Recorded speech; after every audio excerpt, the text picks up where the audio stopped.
हाँ बच्चों, आज अपना टॉपिक है पॉलिटिकल में संसद, लोकसभा एवं राज्यसभा। आज अपन ये टॉपिक पढ़ेंगे कि संसद क्या है, लोकसभा क्या है और राज्यसभा क्या है। ठीक है, मुख्य जब ये अपना टॉपिक शुरू करें उससे पहले देखते हैं कि हमारे सरकार के मुख्य रूप से 3 अंग हैं। सरकार के 3 अंग हैं। कितने अंग हैं? 3 अंग हैं। ये हमें देखना पड़ेगा कि आखिर 3 अंग कौन कौन से हैं। व्यवस्थापिका,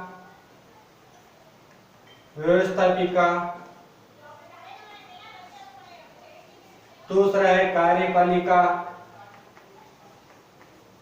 और तीसरा है न्यायपालिका।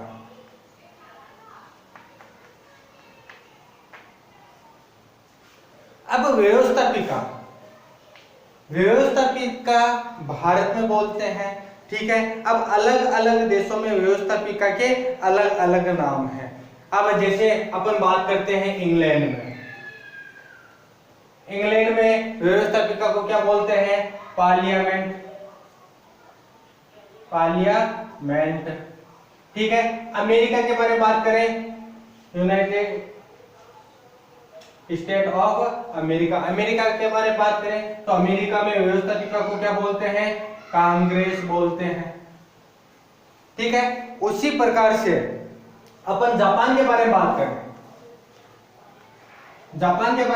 हैं तो जापान में व्यवस्थापिका को डाइट बोलते हैं।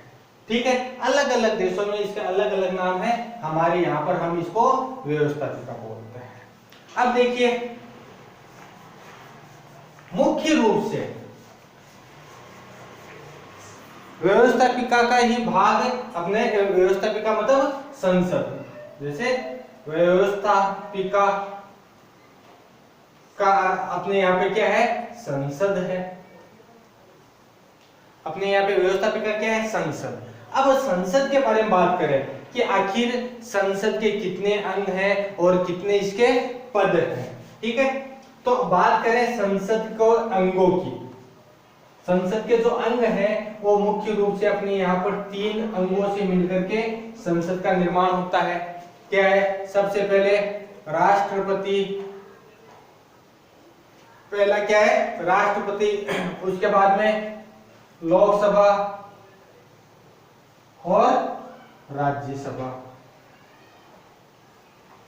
राष्ट्रपति, लोकसभा और राज्यसभा, ये अपने संसद के 3 अंग हैं। ये तीनों जब मिलेंगे तो किसका निर्माण होगा? संसद का। एक क्वेश्चन और है, वो यहाँ पर क्या एग्जाम में यहीं पे उलझाता है हमें। संसद के सदन, यदि पूछा जाए कि संसद के कितने सदन हैं तो आपको संसद के मुख्य रूप से कितने सदन हैं? 2 सदन हैं। अंग अपने कितने हो गए? 3 हो गए। संसद के 2 सदन कौन कौन से हैं? लोकसभा और राज्यसभा। इस चीज में हमें कंफ्यूज नहीं होना है कि संसद के यदि अंग पूछा जाए कि संसद के कितने अंग हैं, स्पष्ट लिखा हुआ होगा तो आपको कितने अंग करने? 3 करने। 3 अंगों से मिलकर के संसद का निर्माण होता है। एक राष्ट्रपति, दूसरा लोकसभा और तीसरा राज्यसभा। जब ये तीनों मिलते हैं तब जाकर के संसद का निर्माण होता है। यदि पूछा जाए कि संसद के सदन कितने हैं तब आपको संसद के कितने सदन बताने हैं? 2 सदन बताने हैं। संसद के 2 ही सदन हैं, लोकसभा और राज्यसभा। ठीक है, या यूं लोकसभा राज्यसभा नहीं बोल करके आप निम्न सदन, उच्च सदन भी बोल सकते हो। ठीक है ना, लोकसभा को अपन निम्न सदन बोल देंगे और राज्यसभा को अपन उच्च सदन।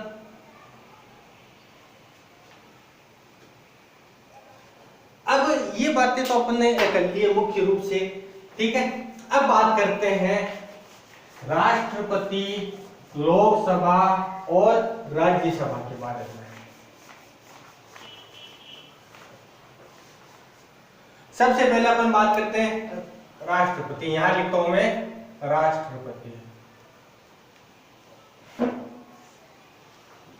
यहां पे मैं लिखता हूं लोकसभा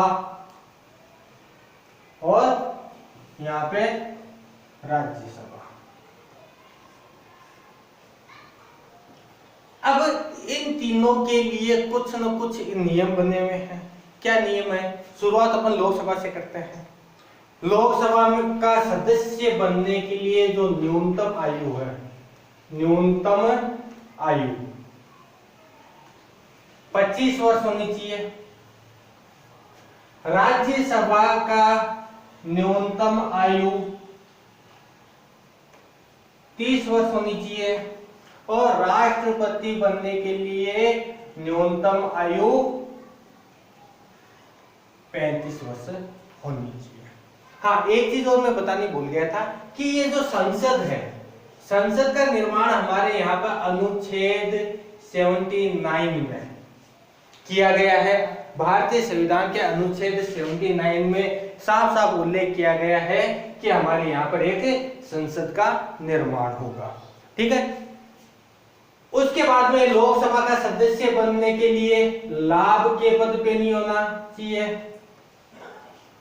भारतीय नागरिक होना चाहिए, दिवालिया घोषित नहीं होना चाहिए, दिवालिया घोषित नहीं होना चाहिए। ठीक है। यही राज्यसभा का सदस्य बनने के लिए हमने न्यूनतम आयु 30 वर्ष कर दी है। वही बात है, लाभ के पद पे नहीं होना चाहिए। राज्यसभा का यदि आपको सदस्य बनना है तो अन्य कोई सरकारी पद पे नहीं होना चाहिए, कोई लाभ के पद पे नहीं होना चाहिए। ठीक है। भारतीय नागरिक होना चाहिए। नागरिकता कौन सी होनी चाहिए? भारतीय होनी चाहिए। दूसरे देश का व्यक्ति भारत के राज्यसभा लोकसभा का सदस्य नहीं हो सकता है। उसके अलावा दिवालिया घोषित नहीं होना चाहिए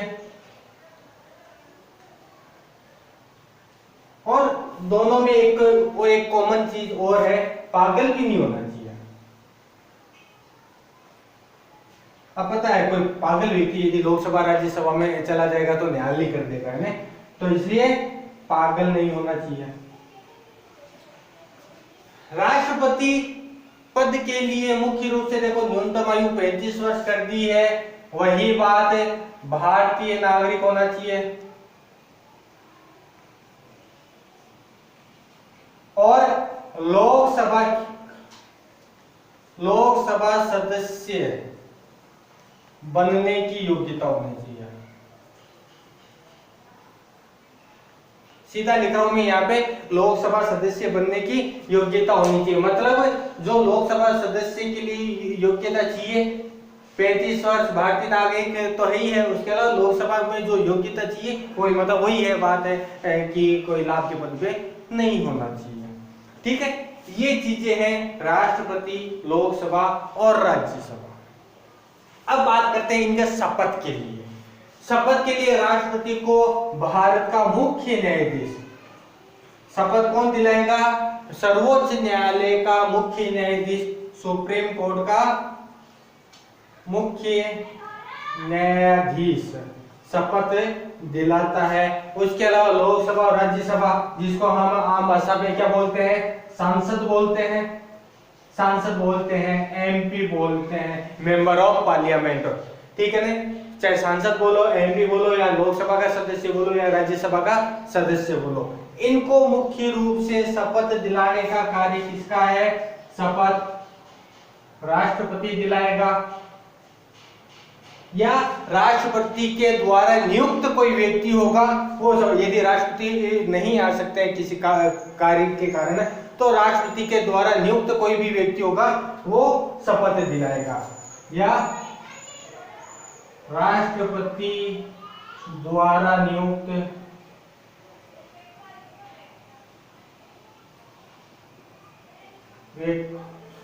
व्यक्ति द्वारा शपथ। ठीक है। ये मुख्य रूप से योग्यताओं की बात हो गई है कि राष्ट्रपति के लिए क्या योग्यता होनी चाहिए, लोकसभा सदस्य बनने के लिए क्या योग्यता होनी चाहिए और राज्यसभा सदस्य बनने के लिए क्या योग्यता होनी चाहिए।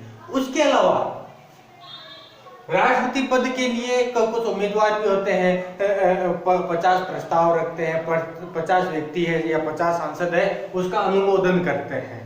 ये एक और चीज है, वो अपन जब राष्ट्रपति की निर्वाचन प्रणाली पढ़ेंगे कि राष्ट्रपति का चुनाव कैसे होता है, किस प्रकार से राष्ट्रपति निर्वाचित होता है, उसमें ये चीजें अपन पढ़ेंगे। ठीक है, लोकसभा का और आगे की जो डिटेल है वो लोकसभा के चुनाव में, राज्यसभा का चुनाव है वो कैसे होता है, बस इतना यहाँ पे अभी इतना जरूर बता देता हूँ। लोकसभा का जो चुनाव है वो प्रत्यक्ष निर्वाचन प्रणाली के द्वारा होता है, प्रत्यक्ष निर्वाचन प्रणाली के द्वारा। राष्ट्रपति का चुनाव है वो अप्रत्यक्ष निर्वाचन प्रणाली के द्वारा, अप्रत्यक्ष निर्वाचन प्रणाली। जबकि राज्यसभा का भी जो निर्वाचन होता है वो अप्रत्यक्ष निर्वाचन प्रणाली के द्वारा होता है।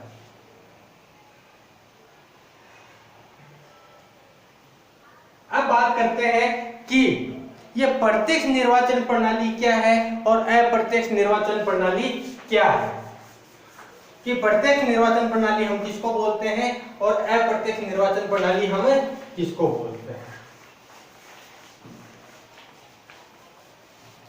वैसे पता होगा आपको, फिर भी एक बार मैं बता देता हूं कि प्रत्यक्ष निर्वाचन प्रणाली क्या है और अप्रत्यक्ष निर्वाचन प्रणाली क्या है। आपको बस इतना याद रखना है, संसद का गठन है हमारे संविधान के अनुच्छेद 79 में इसका उल्लेख किया गया है।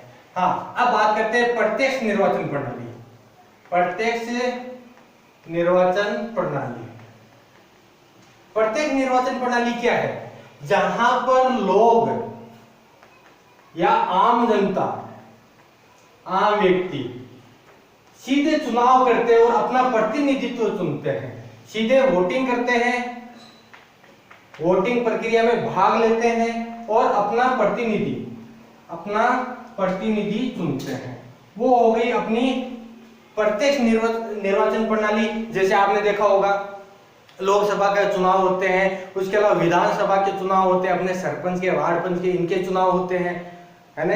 और नगर पालिका, नगर परिषद, नगर निगम में भी अपने चुनाव होते हैं। इसमें हमारे द्वारा वोट किया जाता है और जो प्रतिनिधि चुने जाते हैं, वो प्रणाली पूरी की पूरी कौन सी है? प्रत्यक्ष निर्वाचन प्रणाली। दूसरी अपनी आती है अप्रत्यक्ष निर्वाचन प्रणाली। अप्रत्यक्ष निर्वाचन प्रणाली, अप्रत्यक्ष निर्वाचन प्रणाली में आम व्यक्ति या आम जनता भाग नहीं लेती है। आम जनता यहाँ पे भाग नहीं ले रही है, वोटिंग नहीं कर रही है, तो बाद में वोट करता कौन है? तो निर्वाचन प्रणाली, चुनाव हो रहे हैं, यदि हम वोट नहीं करते तो करता कौन है? यहाँ पर अप्रत्यक्ष निर्वाचन प्रणाली में आम जनता के द्वारा जो चुने गए प्रतिनिधि हैं, जैसे हमने लोकसभा के निर्वाचन प्रणाली में हमने हमारे सांसदों को चुना। अपन बात करते हैं विधायकों के बारे में बात करते हैं। उदयपुर का, जैसे उदयपुर शहर का विधायक है वर्तमान में गुलाबचंद कटारिया, और उदयपुर ग्रामीण क्षेत्र का विधायक है फूल सिंह मीणा। ठीक है, अब इनको चुनने का कार्य किसका था? ये दोनों विधायक है, एक ग्रामीण का है एक शहरी का है, तो उनको आम जनता ने चुना, मतलब हमारे द्वारा वोटिंग के द्वारा ये चुने गए। अब ये विधायक राष्ट्रपति की निर्वाचन प्रणाली में जब राष्ट्रपति को चुना जाएगा तब ये वोट करेंगे। हम यहाँ पे हम वोट नहीं करेंगे, हमारे द्वारा चुने गए प्रतिनिधि जहां पर वोट करते हैं उस प्रणाली को हम क्या कहते हैं? अप्रत्यक्ष निर्वाचन प्रणाली। ठीक है, मतलब चुने हुए प्रतिनिधि, चुने गए जो प्रतिनिधि हैं वो वोट देते हैं, वो वोटिंग प्रक्रिया में भाग लेते हैं। इसको अपन बोलते हैं अप्रत्यक्ष निर्वाचन प्रणाली। प्रत्यक्ष निर्वाचन बहुत बार ये एग्जाम में क्वेश्चन पूछा गया है, 11वीं बारी में विशेष तौर से पूछा जाता है। अप्रत्यक्ष निर्वाचन प्रणाली क्या है, प्रत्यक्ष निर्वाचन प्रणाली क्या है, क्या इन दोनों का नाम देकर के इनमें अंतर स्पष्ट कीजिए। सीधा सा क्वेश्चन दे देता है, 3 नंबर का क्वेश्चन आता है इसमें। ठीक है, तो इस बात को विशेष ध्यान रखना। प्रत्यक्ष निर्वाचन प्रणाली में जहां पे आम व्यक्ति है, आम जनता है, वो वोट करती है और अपने प्रतिनिधियों को चुनती है, वोटिंग प्रक्रिया में भाग लेती है, वो प्रत्यक्ष निर्वाचन प्रणाली है। और जहां पर आम जनता उस वोटिंग प्रक्रिया में भाग नहीं लेकर के आम जनता के जो प्रतिनिधि हैं वो वोटिंग प्रक्रिया में भाग लेते हैं, उसको हम क्या बोलेंगे? अप्रत्यक्ष निर्वाचन प्रणाली। अप्रत्यक्ष निर्वाचन प्रणाली मुख्य रूप से राष्ट्रपति और राज्यसभा इन दो क्षेत्रों में होती है, जबकि प्रत्यक्ष निर्वाचन प्रणाली हम लोकसभा, विधानसभा और यहां पे अपन पंचायती राज भी लिख सकते हैं।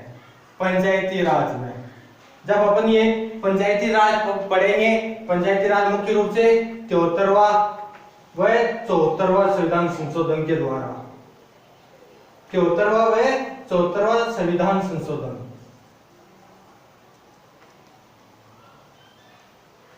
कब हुआ था? 1992 में ये हुआ था। 73वां और 74वां संविधान संशोधन पंचायती राज के द्वारा।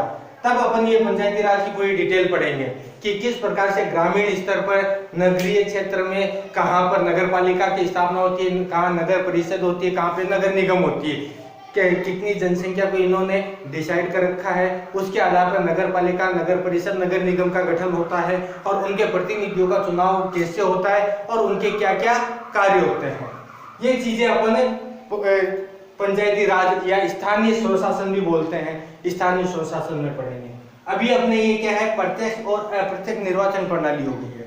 ठीक है, आज के लिए इतना ही काफी है और नेक्स्ट कल पढ़ेंगे अपन नए टॉपिक के साथ में। तब तक के लिए नमस्कार, ओके बाय, थैंक यू।